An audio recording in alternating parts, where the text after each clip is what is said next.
So you're thinking about the Marine Corps, one thing you will have to do is infantry training, whether it's MCT or ITB. Let's get into MCT right now. You will go to the back. You will fill in every single seat. I do not care about you sitting by your friends. Do you understand? Yes, sir. Move. It's one step removed from boot camp, but you still feel kind of like a boot. These are the students coming from MCRD, whether it be straight off of boot leave or coming off of recruiter's assistance, to get them processed up to SOI for training. Once they go to train, they're either going to go to Infantry Training Battalion or Marine Combat Training Battalion. You know, the funny thing, just looks at that picture, those guys are still traveling their alphas, right? So the green uniform, little pup tent cover on. I don't think that's changed a long time. So that, humping that sea bag, so get used to that if you go. 0300s going to ITB, anyone else going to Marine Combat Training Battalion. The 29-day training cycle. Now the gear you get in infantry training, or in this case MCT, or whether you're going to be an 03 whatever, the gear I got was the oldest, crappiest gear. I don't know why. When I got in the fleet, it was way better. But get used to having, dating myself, getting Alice pack, rucksack, whatever your pack is, to be old, ill-fitting. You know, so the gear was about boot camp level gear when you get there. Because, you know, these class are humping through and using it. So you won't be getting the pristine stuff. Let's keep going. Camp Pendleton. The rest of the gear is cold weather gear, or currently we are in warm weather gear. So now land nav. Land navigation is something, and Google that. Look below, I'll put some links to, but land nav is one of those things that more people have a problem with. They're terrible at it. So give you a compass, right? You pop the compass open, get your azimuth, you're looking at a map. People just can't do it.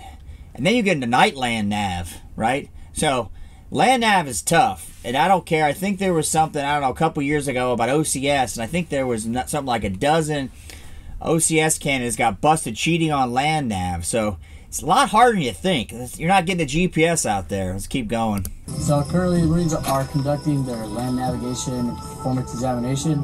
So what they'll be doing today is they have their points, which are just grid points that you would find on a map. From there, they plotted their points. They found azimuths, which is the data that they need to achieve. I can tell you, if you devil dogs are out on the East Coast, you figure Lejeune, right? Covered in trees. You're doing land nav, it's all through the woods. So I don't know if it's like harder than this, because you know you don't have as many trees in Pendleton, but it's definitely tough. You're in the woods, and I'll give you a story here. Land nav, we had guys at night that would try to catch some Z's between this. You got a certain amount of time, right? Do the land nav, get your points, get back to where you started, or get back to the end is, and the instructors would catch dudes out there, Marines out there sleeping. So that was funny, because you're sitting out there. It's supposed to be the red moonbeam, right? You're supposed to have everything kind of like you were in an operation, and people are just screwing up left and right. Let's keep going. They go out there, they have a scorecard, and then they execute that scorecard, which is their map, and they'll go out there and they'll actually conduct really familiar with. I don't know there's any practice either for land nav. So I don't know if you can get a compass before you go in and practice land nav. It's just tough. They tell you what to do, and I think people get twisted around. They don't pay enough attention in the training, the classroom training. Then they get out there in the field, they get lost. I mean, you can hear stories, I don't care if it's Marine Corps, infantry training, or you pick it, guys doing land nav. Got some friends that were in Green Beret type of guys. They talk about Ranger School and their infantry training where guys are getting lost. I mean, across the board, land nav, people just screw it up all the time. Be prepared for that. Clearing. Doing regular TFC, tourniquet drill, and a couple other things to employ or go anywhere in the world. And it also helped doing it. Yeah, you do a lot more splints, tourniquets, humping a wounded. Do a lot more of that than you do boot camp. So if you were to take like the Crucible or BWT when I was in, that's like this whole thing in MCT when I was exposed to it. I was in the infantry, but I was around that quite a bit. There's quite a bit of that, and I would say there's so much humping, so many marches, so many ruck marches, humping, and the sleep, is terrible. You get far less sleep in this than you do in boot camp. I mean, that's one thing you'll learn very quickly is Copenhagen and coffee's your friend. On the civilian side, just in case they need it. As far as to the classroom, introduce them to the radio system, and then You know, a lot of guys in these classroom sessions falling asleep, it's dark, you're tired, you know, and you want to pay attention because you'll get through this, right?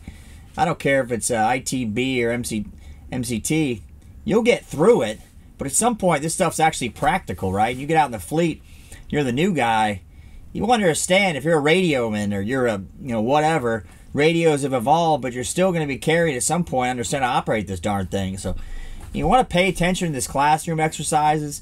It seems like it's not a big deal until you get out and you're on some exercise or, God forbid, deployed somewhere. You need to know how to operate this stuff when you're clueless. So it is important. we don't just kick right off into the 15K evaluated hike. We have to stepping stones. You got crawl, walk, run. So we prep them. And those humps, I can remember clear as day, those humps. Now, granted, I was on the East Coast humping, you know, 15-mile, whatever it was, long humps, right? Way longer than anything you do in boot camp. And you'd see guys with stuff falling out of their pack. They didn't secure their stuff right. Like he just mentioned, knowing how to secure your gear. Because that stuff starts banging around your back. These humps, though, are brutal. I mean, you're not used to it. Especially, you know, you get out there, Pendleton, like I say, was stationed out there. You got to be ready to go because it'll tear your feet up, your back up. So definitely when you're at MCT, there's no learning to how to deal with bad feet, but learn as much as you can. Back their pack.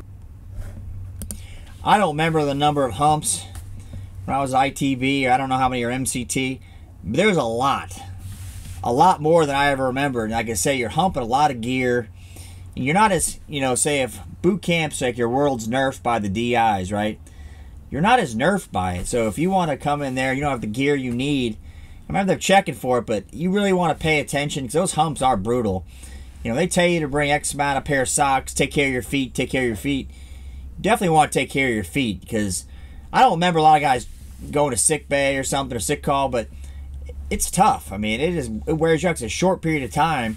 I remember going to visit some instructors there, and those guys are putting the miles in. You got to get it done.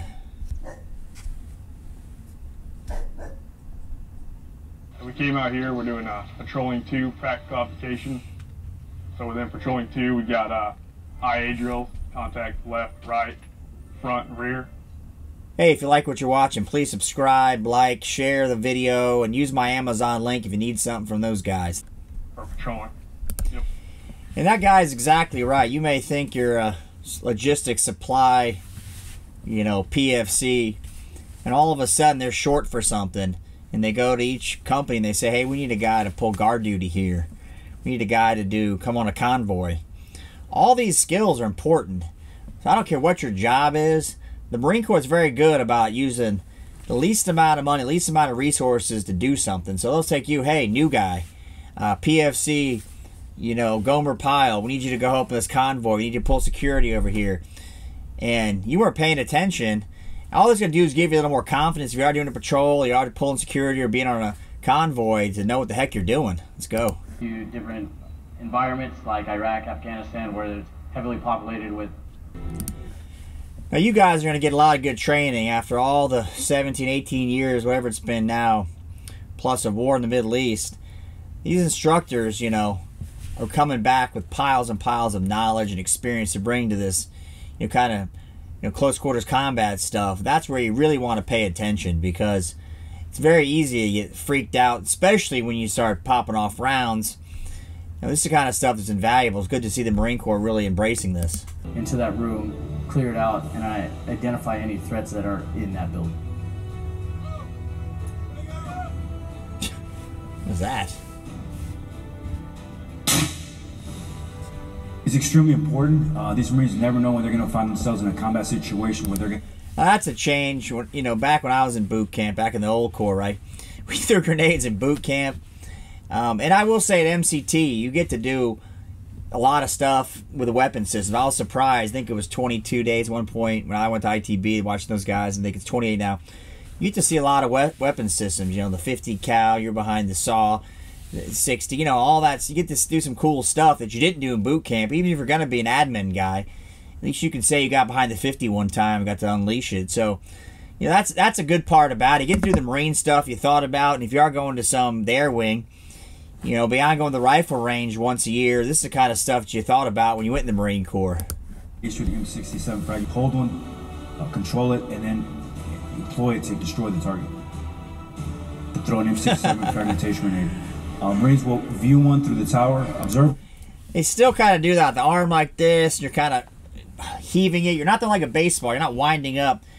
You're kind of throwing it like where you don't get your shoulder in too much. I just remember this, where they told us to do it. It's like you're not rearing back and throwing it like you think you would. But I remember the first time I throw, and you'll remember the first time you throw one. It's an experience that you won't forget.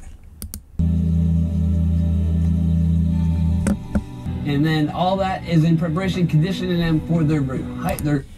I remember doing a lot of night humps for whatever reason. Maybe just got up early and ended up being, you know, a lot of night work at ITB. And I know the guys at MCT were doing it too. I had some buddies, like I say, I had friends who were instructors there, got pretty familiar with the program. So just plan on, again, lots of humps. You see the guy there, you know, the guide, right? So there will be a guide. I can't remember if there's like squad leaders, kind of like a boot camp deal. You know, they do the same thing. They'll pick you. You be the guide, and it's not like boot camp the exact same way, but it is a better job, put it that way. It's a better job, so if you can be the guide at MCT, it's definitely worth doing. We're going to have them do out in the fleet, if they have to maneuver anywhere.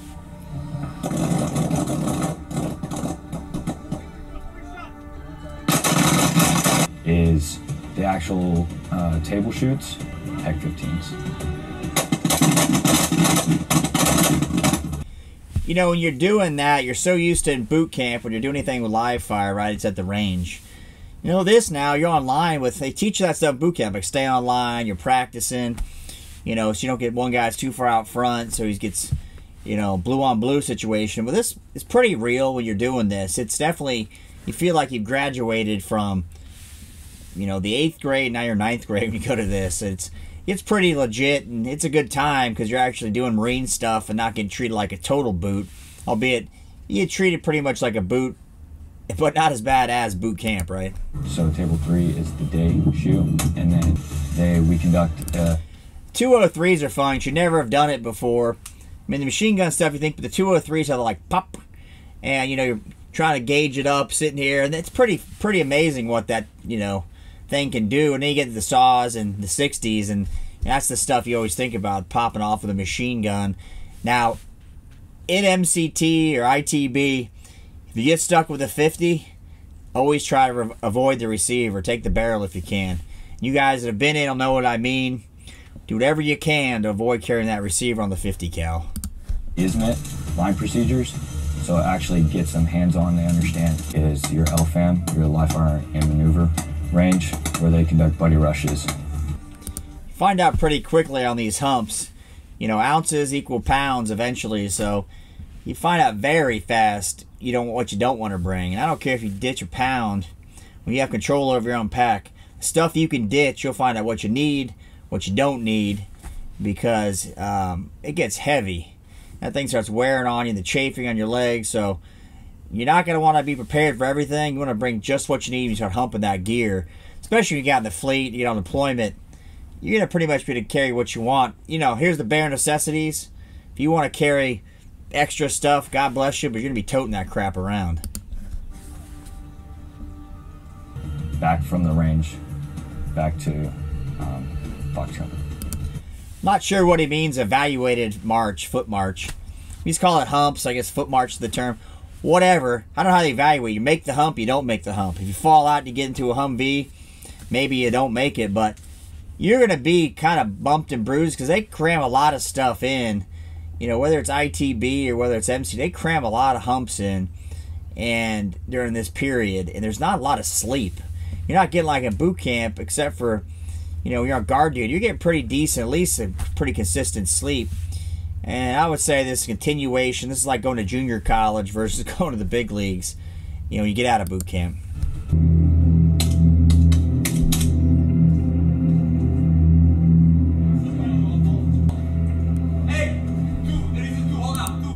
What you'll find out, you probably remember this in boot camps, you'll find that out more at MCT, is, you know, those blanks are so filthy with your weapon that you're cleaning that thing at the armory to, you know, get rid of it. And when you're giving it back to the armory, you'll spend hours and hours and hours. And if you're lucky, you'll have somebody sneak in like some carb cleaner or something to help clean it. Because the stuff they give you to spend hours cleaning, because those, you know, blanks, it take forever. And they're so foul up the weapon where you get it clean enough to give it back to the armor, they'll take it. It's just a struggle. The struggle is real, that deal. With TFC, we throw in there radio communication. We just kind of throw everything. When you guys get on radio communication, they'll teach you this, but if you don't use a lot, you get a bunch of guys that are on the radio at the same time. They're all chirping. You can't hear anything. So people have to understand, because you haven't done this in boot camp, you know, how to deal with it on the radio. It could be a big, you know, S show when you get out there and people don't know, you know, especially in this kind of training environment. That's the point, right? To get you so you're not a disaster when you get to the fleet. There's acting as squad leaders as well, whereas in the past, you know, all we did was train them, teach them. Now, during the BS series, we actually expect them to. Sometimes they react well, sometimes they don't, but either way, they learn something from it, which I think is really important. You know, you guys going in have the best because you got like some legit warriors to teach you now. Hey, for you guys that have been in, put the comment below. What'd you think of MCT? For you infantry guys like me, ITB, what'd you think of it? For the people that, you know, give us some your background, put that in the question would be, do you think they should be longer? That's the question to you. Do you think MCT should be longer instead of 28 days, a month? Think it should be 2 months? Even for basic Marines, do you think ITB should be longer? You do a lot in the fleet. That's a question. Put that comment below. I'd be curious to see your response on that one. Be reminded to eat, which I think is important. Something as simple as that, you know, whenever you're... Yeah, the chow being continuous, you know, you end up swapping, as you guys know, if you have had MREs before. Hey, question for you. What's the favorite thing that you got in your MREs? Was it the crackers and the peanut butter? You know, what was your favorite piece of that MRE? But when you get out there, you saw that jarhead out there with his shoes off, his socks off, his boots off, right? Taking care of your feet when you get one of these 36-hour things, especially Pendleton's dry, but still, you got to give air them babies out. Take care of your feet. They always say that, but there's no fixing not take care of your feet, especially when you're out there on a hump like that or exercise.